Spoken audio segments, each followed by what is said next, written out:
Former Speaker of the House, Newt Gingrich, joins me now.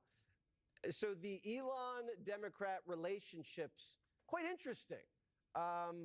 Sometimes you got to break up to make up, but maybe not, Newt. No, I think this is real, and I think it's for a good reason. The Democrats went nuts, and Elon's been pretty open about this. When you look at their policies, you look at their values, they are a dead end for America. And I think he genuinely came to believe in the last 2 years of the Biden administration that they were so crazy, they were so out of control, that you really had to do something very dramatic to get control of the government. And, you know, they're going to make some mistakes. It's going to be challenging. But on the other hand, 82% of the American people think that Washington is corrupt. Think about it. You know, 8 out of every 10 Americans, according to an America's New Majority Project poll, 8 out of 10 think their government is corrupt.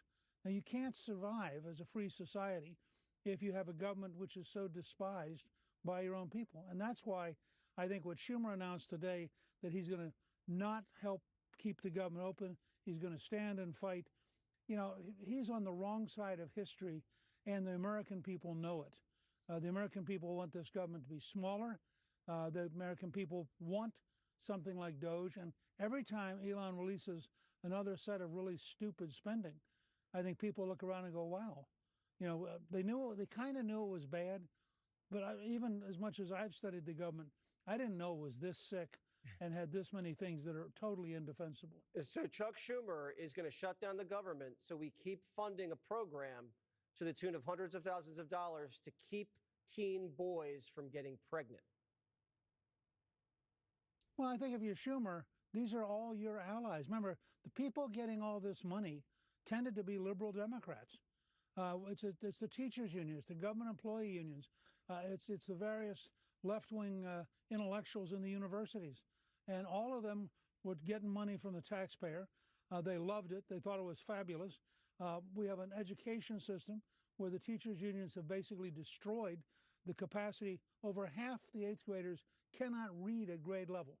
And if you watch, there's this chart. It goes straight up for how much we're spending and straight down for how much we're achieving in education.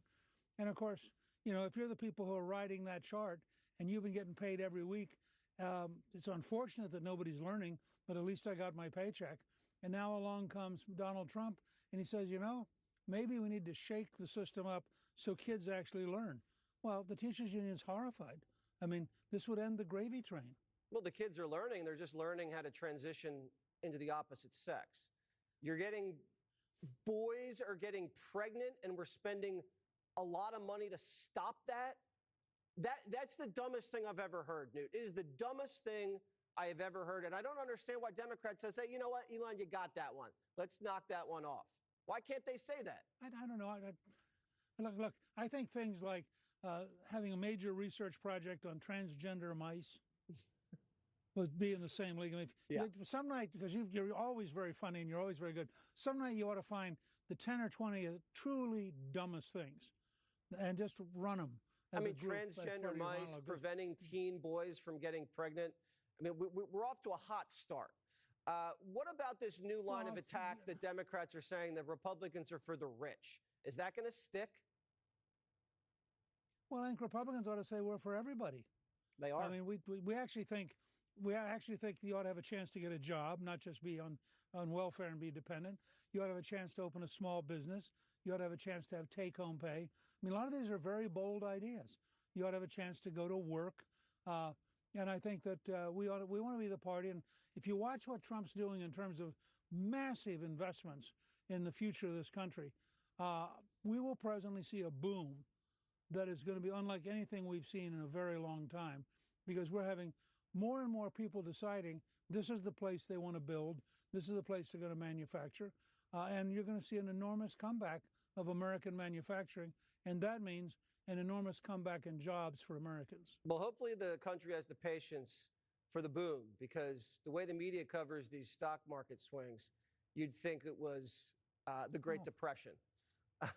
You have a little more patience than the press, Newt? Well, it's not just that. Donald Trump, as a businessman, went through this. If you read his fabulous book, on the art of the comeback. I mean, he's been through recessions. He gets it. You know, the other side of the recession is called a recovery. Reagan got into office. He inherited a terrible economy from Jimmy Carter. Once the Reagan tax cuts went into effect, they have something like I think Larry Kudlow said the other day, 15% growth in the first quarter after the tax cuts went into effect. So if Trump, and Mike Johnson's been doing an amazing job as Speaker with a really narrow margin, if Trump can get one big, beautiful bill through, ideally by late May, and you have the tax cuts, you have the deregulation, you have the energy supplies, you'll see this economy booming by next January. All right. And Newt can get himself another tie. Mr. Gingrich, Yep. Mr. Speaker. I'd like to have at least 2 ties. Right. Thank you so much for joining Jessie Waters Primetime. Always a pleasure. Michelle Obama unloads on her husband.